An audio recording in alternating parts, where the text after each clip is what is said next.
right, excellent afternoon to all those who are watching me across the states in Nigeria. It is my country. It is my country. It's my right. It's your right. And I believe that this is freedom of speech and expression.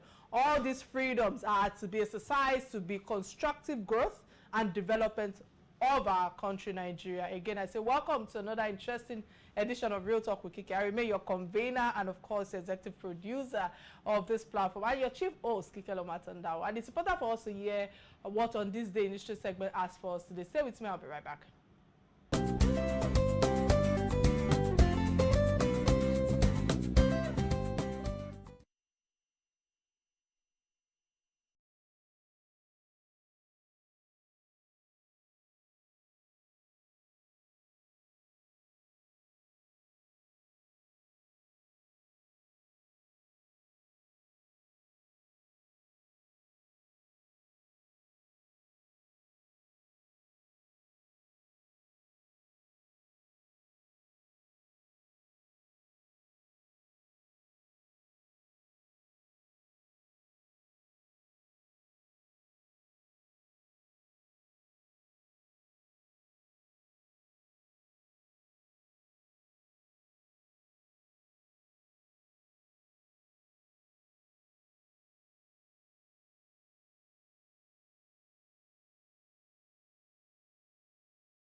All right, many thanks for staying with me. My takeaway from On This Day industry segment today is the Lagos Treaty of Concession, that was signed in 1861 to be precise, marking the beginning of formal British colonization in Nigeria. And the treaty resulted in the British annexation of Lagos, which became a crown colony to be precise, and this marked the official start of British colonial rule in what would eventually become Nigeria. And the annexation of Lagos was part of a broader British strategy to expand, their influence and their commercial interest in West Africa. Prior to this, I know that the British had intervened militarily in Lagos in 1851 and deposing, King Kosoko, who was seen as uncooperative in ending the slave trade. And the annexation came after years of instability following the 1851 intervention, as the British-backed rulers were unable to bring the desired stability to the region at the time. And I think that's the history right there for On This Day industry segment. I think it's important for us to quickly get the message from our sponsors. When I return, we'll dive straight to the conversation at hand. Please stay with me. I'll be right back.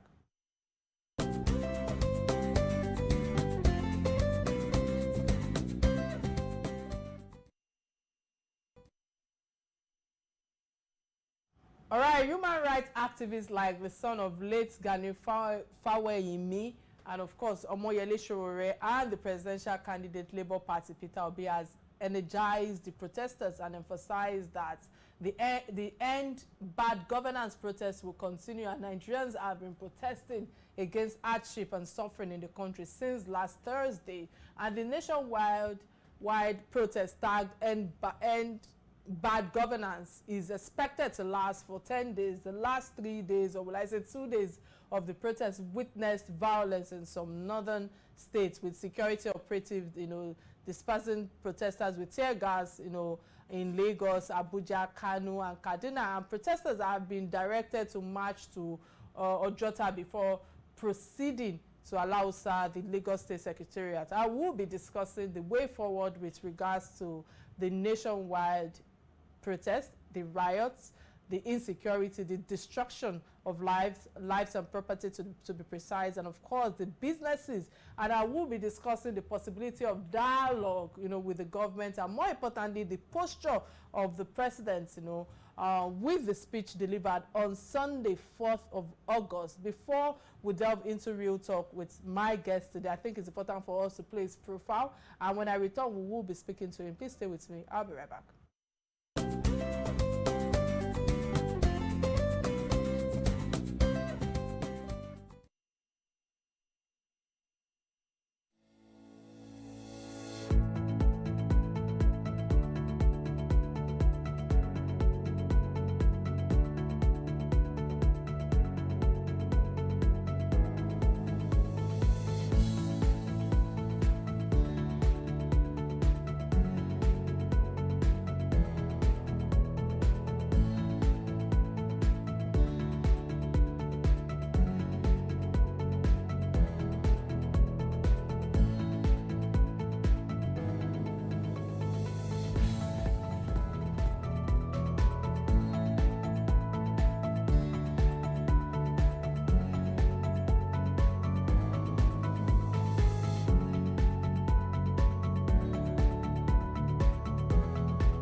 All right, welcome to the show, Omoyele Sowore. It's a pleasure to have you on Real Talk with Kike again today. How are you doing today, sir?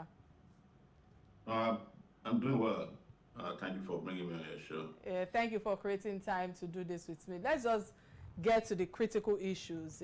Posting on X, you wrote, please be aware that the bad or the end bad governance in Nigerian action will resume fully tomorrow across Nigeria and in several parts of Lagos, Lekki Toll Gate, Alausa Secretariat, former Lagos Toll Gate, K2, Lasu Gate, Abule Egba, Festac Town, and several other centers. I must ask you, what's your overall assessment of President Bola Ahmed Tinubu's address regarding the ongoing protests? Do you believe his call for protesters, to suspend their actions and create room for dialogue is a viable solution? Oh no, there was no genuine intention on their side. I mean, the ruling party side to engage in any form of dialogue. What they wanted to do was to create a ruse because they were advised that people are angry and if they just come out there and say something, they know Nigerians, you know how they discuss these things amongst themselves that they'll fizzle out, they'll just go home. But they were mistaken Nigerians for the Nigerians that they took for granted for this long. So I described the speech he gave as beautiful nonsense.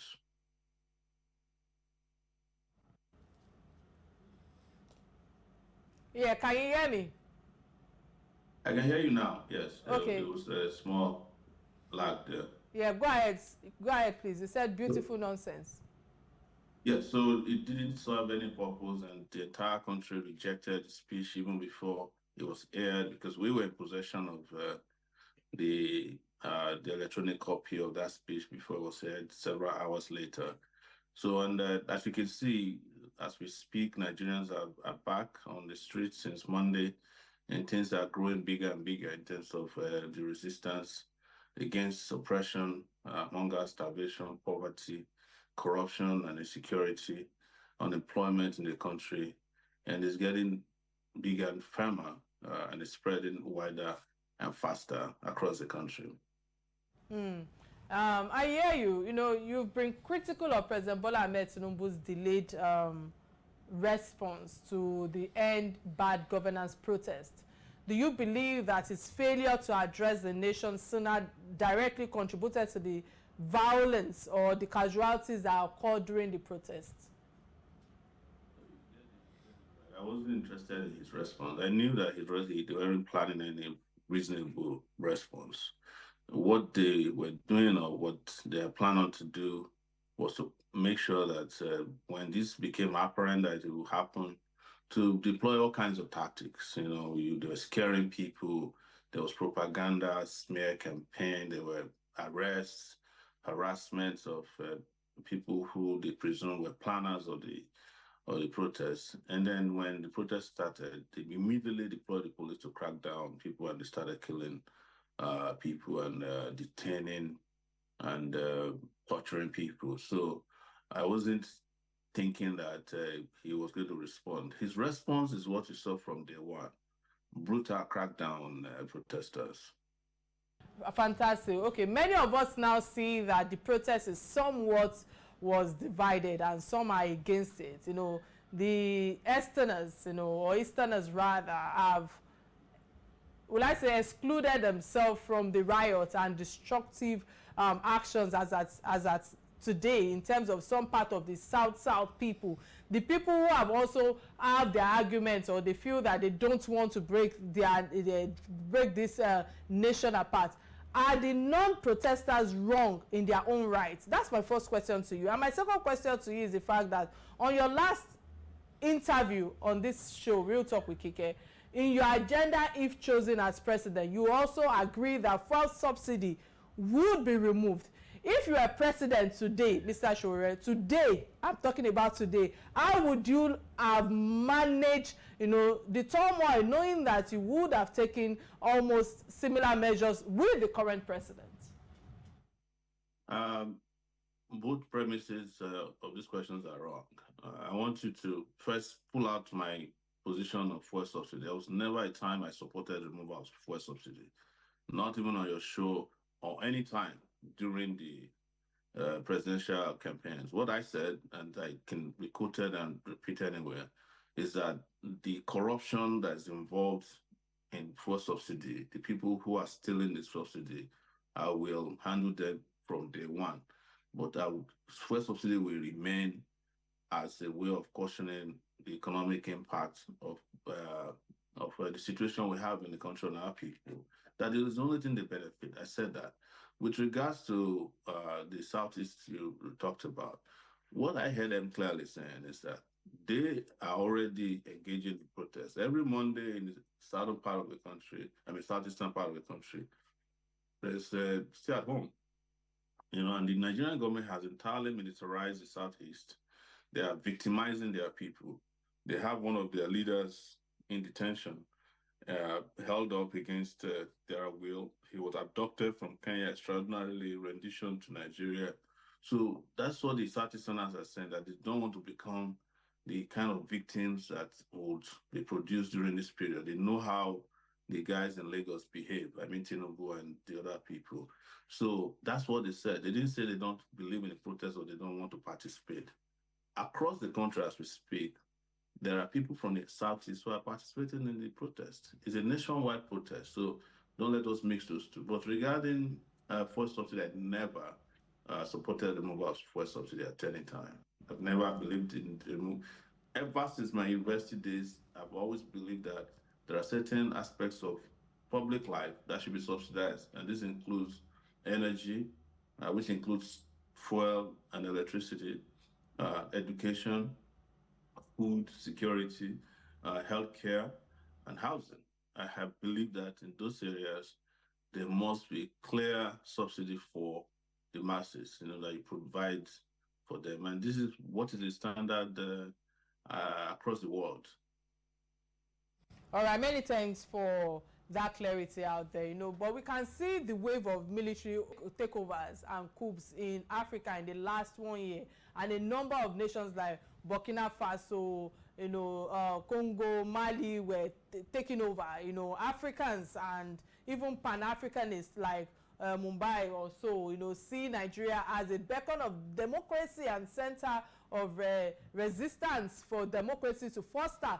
Do you think our actions right now is not similar to that of Kenya in the last few weeks? I can talk about inspiration. Nigerians get inspired from all over the world when they want to do stuff, And Nollywood, Nollywood influence, Hollywood influenced Nollywood, right? Reggae music influence Afrobeat, and we also have exported influence to the rest of the world. Afrobeat, that was pioneered by Fela, has influenced a lot of music around the world. In fact, this particular Kenyan uprising you're talking about was inspired by Revolution Now in 2019. If you look at all the two major hashtags they use, we introduced it in 2019. That's Revolution Now and Days of Rage. Revolution Now, they added Revolution Now Never in their own case. Now, Days of Rage, they added. So it's not true that we're trying to be like Kenyans. They're probably trying to be like us because we were way ahead of them, understanding that they also need the revolution and they're part of the world. But having said that, the manner in which the Kenyans came about their recent struggle definitely must have inspired a lot of Nigerians to say, look, we can do this too to our own oppressors, force them onto their knees. So I'm not disputing that, but there is a genuine, undertone for Nigeria's own uprising at this time, and that is hunger, poverty, corruption, institutionalized corruption, and insecurity, unemployment, and several other problems afflicting our people that have been left unaddressed by the political class, the ruling party right now. All right. Again, many thanks for that submission, because the ethnic bigotry has taken over this protest, and in Lagos we are beginning to see the divide. Some are calling out other tribes, what role do you think civil society and human rights activists like you should play in national unity? I think that's the word to use right now. There must be a difference between the national unity that they parrot on NTA and the unity of the oppressed, which is what we're about. And that is what we have championed, what I have championed over the years. I don't believe in all these ethnic divisions because I know the reason they use. I don't believe in all this religious fanaticism. They use all these things to divert attention from real socio-political issues. So, but it would interest you that in Lagos, it is actually the governor of Lagos and his people that are behind all those ethnically divisive rhetoric that you have seen on Twitter or elsewhere. I have stated it, and I'm restating on your show that the governor of Lagos, Sanwo-Olu, has a xenophobic or a xenophobia office that promotes division, especially against the Igbos in Lagos. They don't hide it. There was a particular Twitter handle, Lagos PD or whatever it is called, I was taken down recently. Everybody who is related or connected to the governor has been using that Twitter handle. They've been retweeting their tweets, but they got into real hot water recently when they started tweeting about Igbo must go. So it's not new what they're doing. They've always used We've seen how President, apologies, I have to interrupt your line of thought. We've seen how the present governor in Lagos, Sanwo-Olu, have visited the Onyeka's family, who are Igbos, who Onyeka is also married to a Yoruba. Are we sure that, Governor Sanwo-Olu is also part of those people who are pushing such narrative? I just want more clarity. You can do public show of affection for people you hate. It's called political correctness. So that he went to Onyeka's house doesn't mean that he loves Igbos. Onyeka is a national figure, Onyeka Owenu. And if she died, then you can get a political mileage from it by visiting her. That's what most politicians do. These are baby kissing politicians. It doesn't mean that deep down their hearts, they are not against any tribe. He also looks friendly to journalists, but go and look at the footage that's coming out of Ojota today. They sent thugs to go and beat up journalists who are going about their legitimate duties of covering and bad governance protests. So what does it matter? He pretends to love youth too, but he was one who arranged the shooting of youths at Lekki Tollgate in 2020. So what else can I tell you? Quick break. When we return, the conversation will continue. Please stay with me. I'll be right back. This is Real Talk with Kike.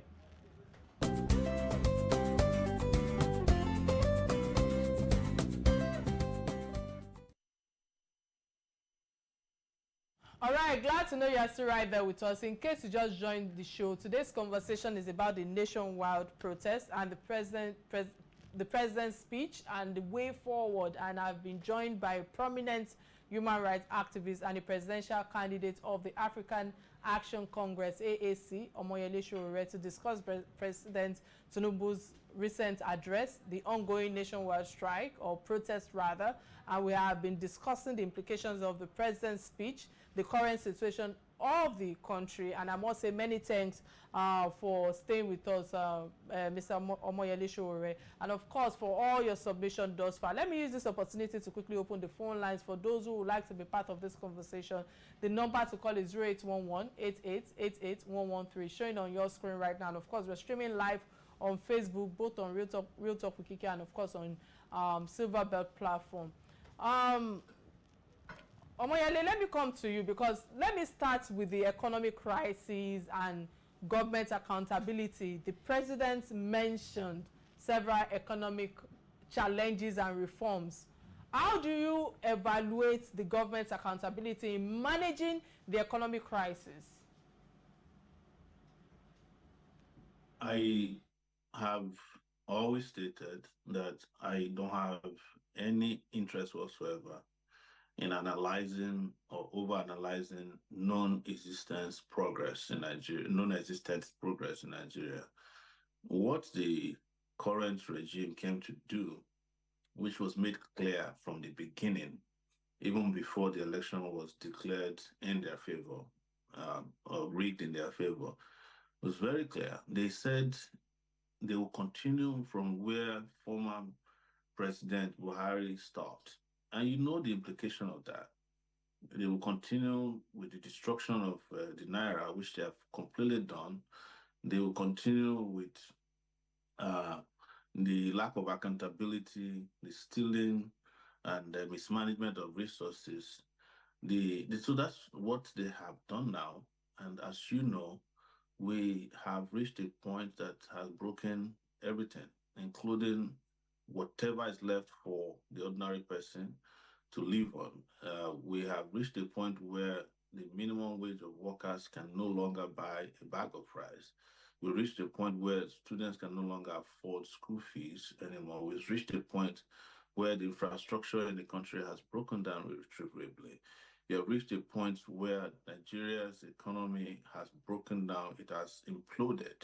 So, what is there to access, really? I don't understand why we keep asking to access a situation that does not exist. So, and that was why when he read his speech, which I continue to describe as beautiful nonsense on Sunday, there was nothing in it that could make any Nigerian who listened to it, including people who have sympathy for them, to be encouraged with. There's nothing. Everybody was just like appalled by that statement made, because there's a disconnect between the reality on ground and what they thought was going on. It's as if, you know, well, it's not as if, but I know that the Aso Rock Villa is is is a kind of a cocoon, it's a bubble.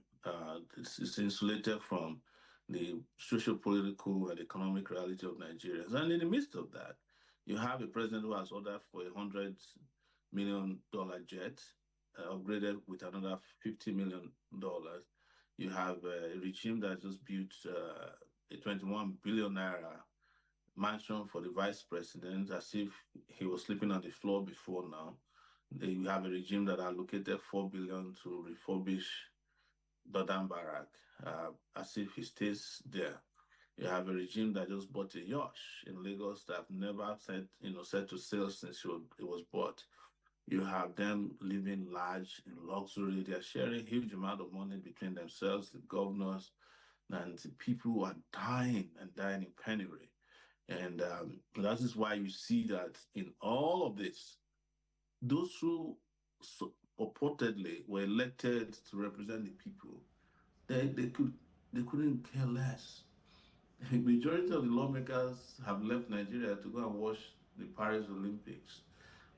Some others have escaped completely, just watching from a safe distance what is happening in Nigeria. And the governors are just converting whatever is the monthly allocation and to dollars and taking them out of the country. So you have just an extremely, extremely terrible economic condition, and our people are in dire straits. And you can see it as to why this went across the country with one language, what I referred to earlier as the unity of the oppressed. But I want to clear something very quickly. That you mentioned military rule. I am diametrically, and our movement and all the organizers involved in this are opposed to military rule. So don't let anybody deceive you that the Russian flag, the call for military rule is coming from real protesters.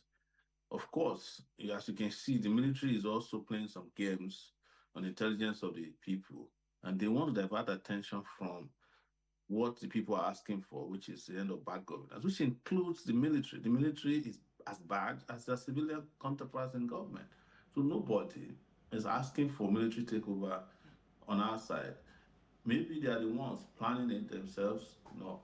And that's why we condemn seriously the posture of the military going to Aso Rock yesterday said, oh, we're going to deal with people waving flags. What is the meaning of all that? It is first and foremost not the job of the military to arrest people who are waving flags, whatever flag they are waving.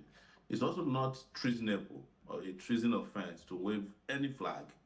Uh, the only offense that is Nigeria books, which is the Terrorism Prevention Act, there's a section there that punishes waving terrorist organization flags.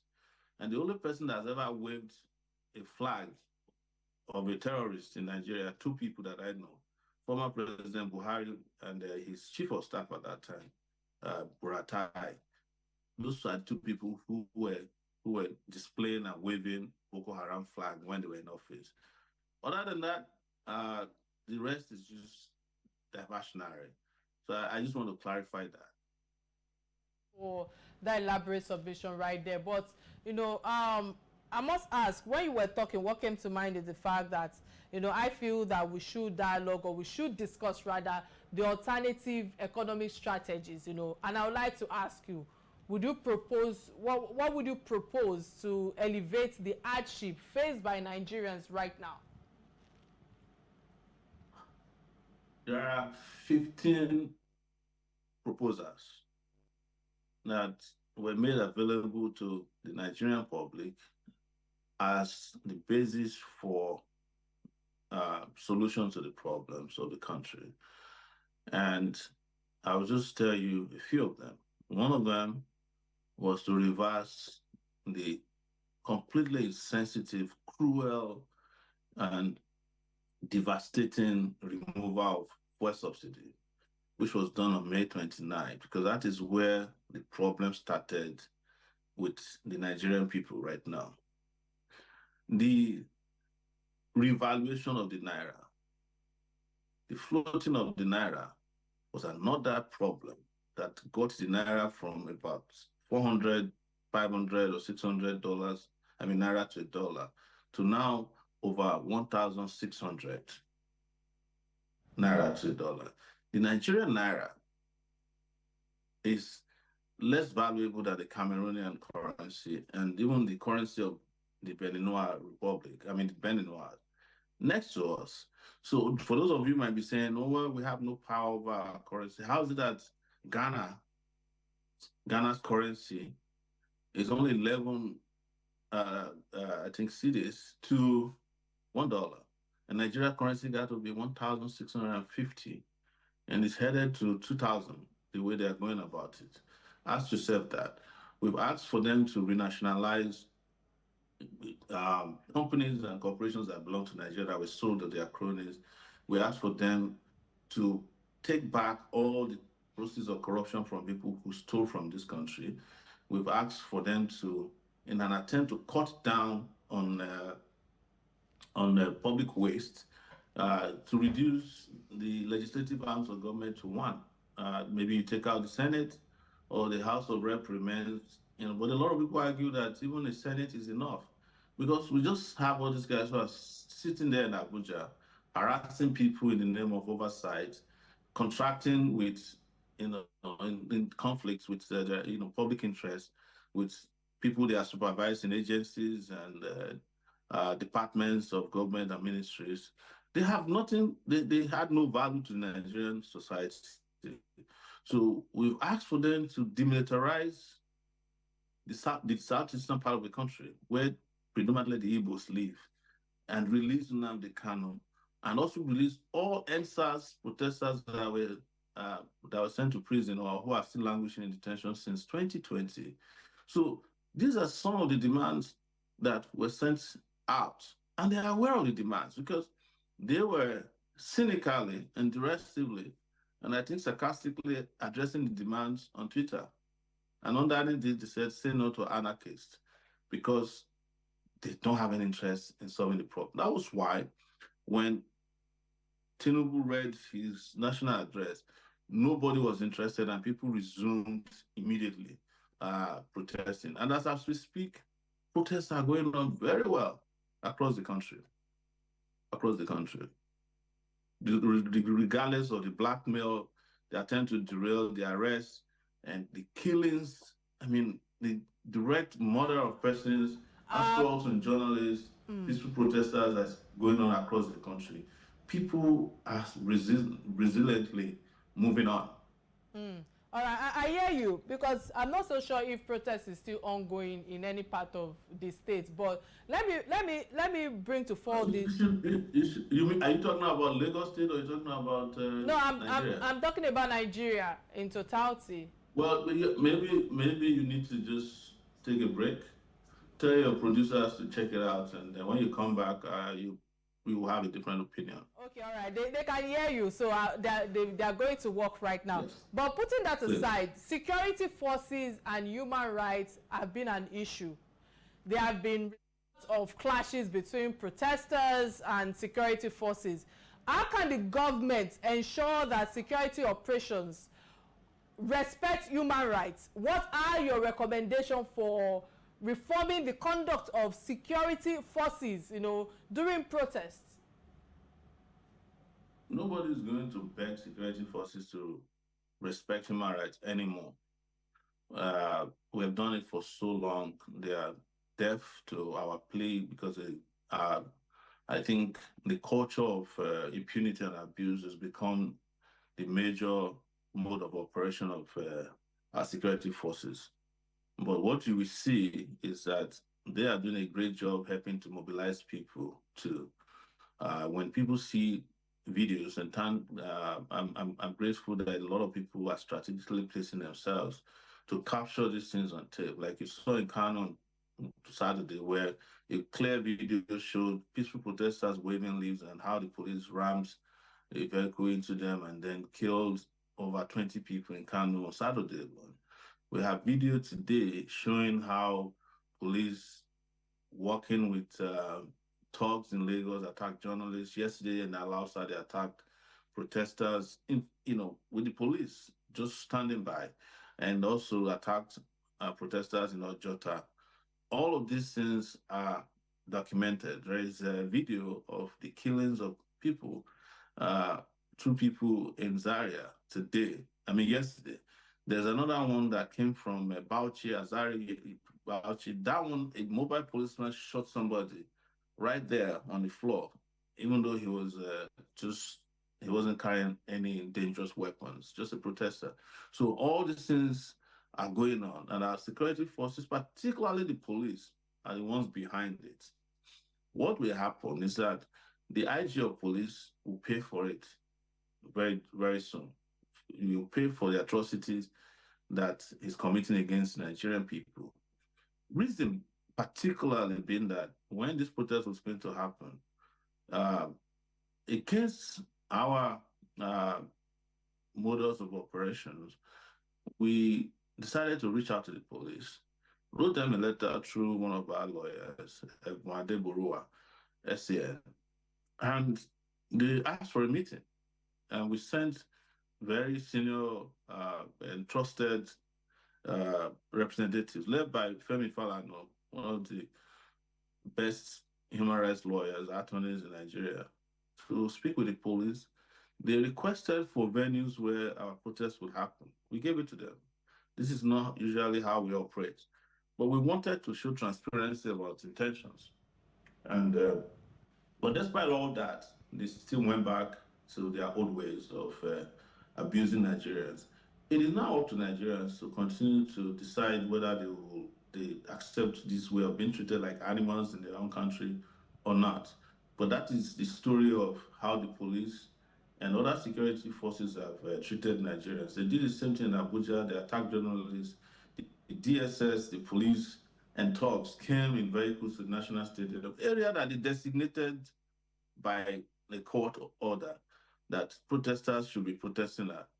They went there and attacked people with machetes.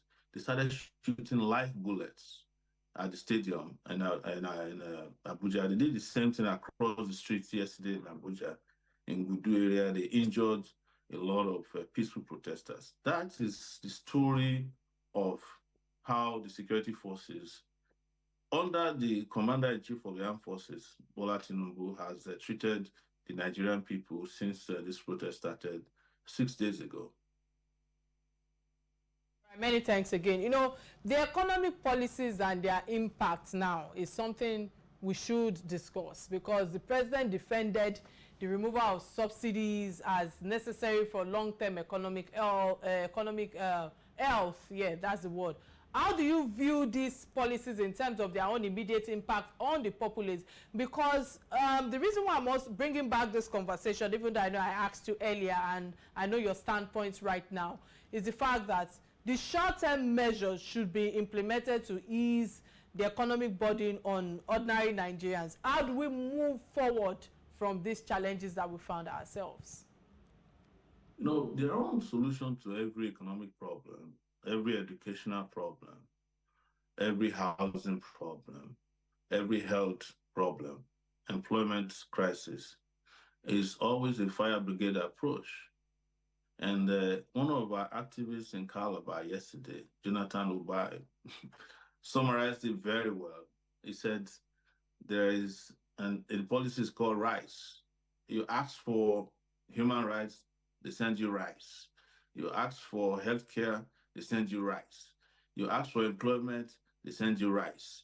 They ask for respect for the aged, they send you rice. You ask for pension payments, they send you rice. You ask for minimum wage, they send you rice. So we have gone past the rice intervention mentality of those in power. So this is what the own solution to the economic problem is to send rice to the states of the federation. And by our own estimation, and what somebody had completely analyzed yesterday on a TV show I was on AIT, is that every Nigerian, 6 Nigerians are entitled to 1 mudu of rice. That is all. And that is for the rest of your life. That is the intervention they had. Would that give you employment? Would it ease the issue of payment of school fees?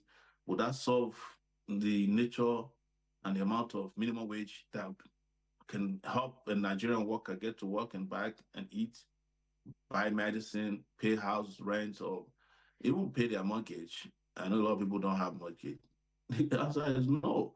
So there is no solution in sight except the solution that puts more money in the hands and pockets of the same kleptocrats who are running the country, state governors. So it's between the state governors and the president. This last time that the protest started, he just called the state governors and sent another 570 billion naira to them to share among themselves. And to him, that's the solution to the problem. So there is no economic policy that was designed for the Nigerian people.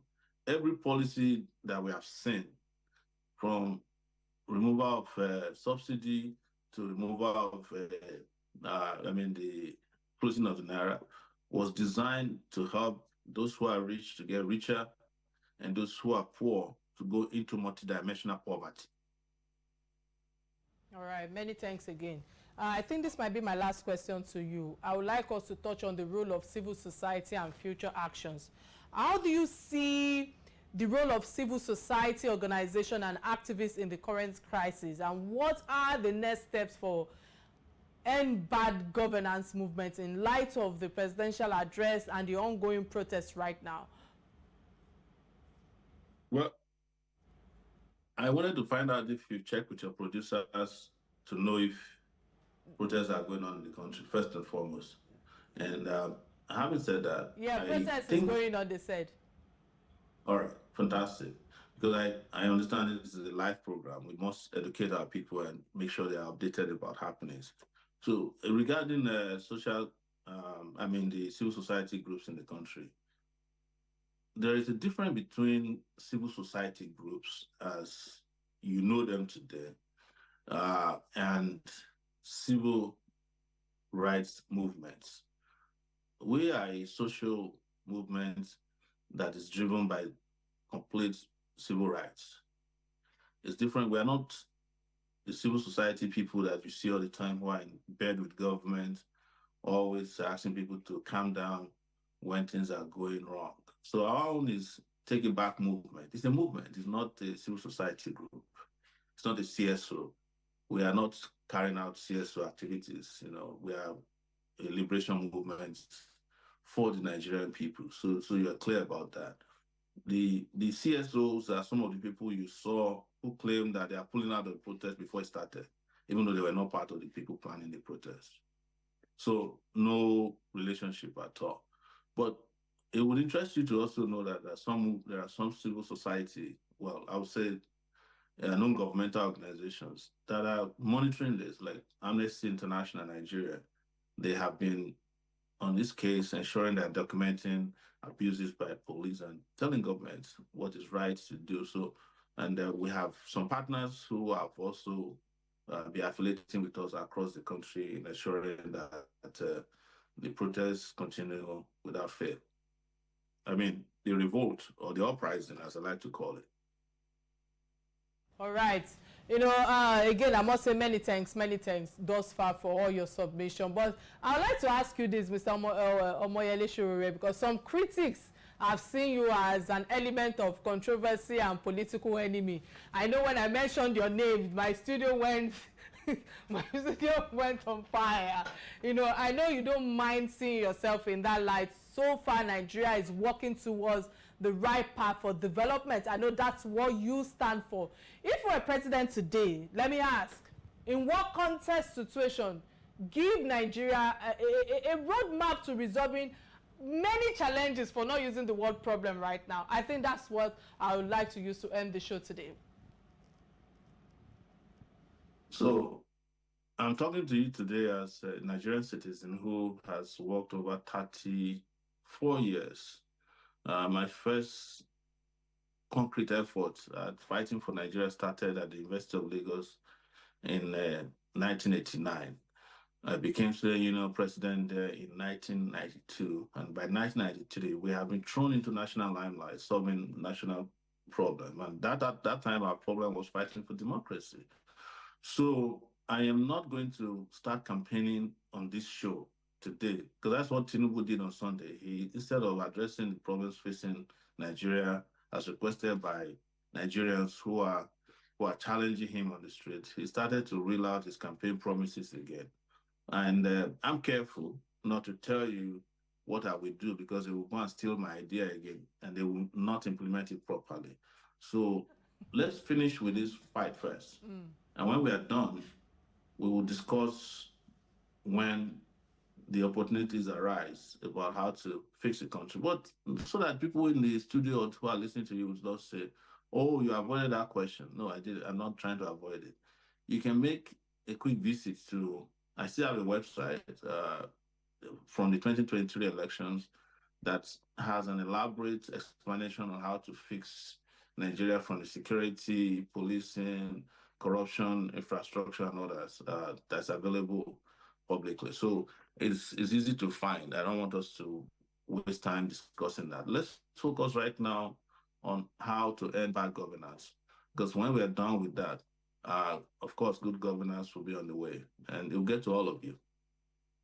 All right, again, thank you so much for coming on the show. It's been an interesting time with you on Real Talk with Kike, as always. But before we let you go, I think it's important for me to actually lend a word of prayer, because I know that it's not easy for you to continually lend your voice on issues that affect us all. I just pray that God will continue to protect you and your family.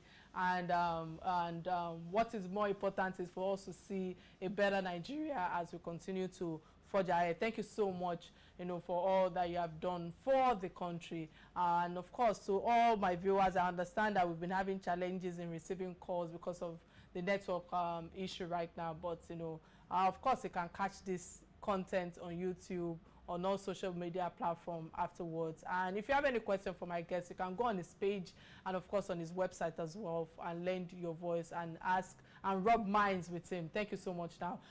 Till I come your way next week, remember to be kind to one another. And my name remains Kike Atanda-Owo. Bye now.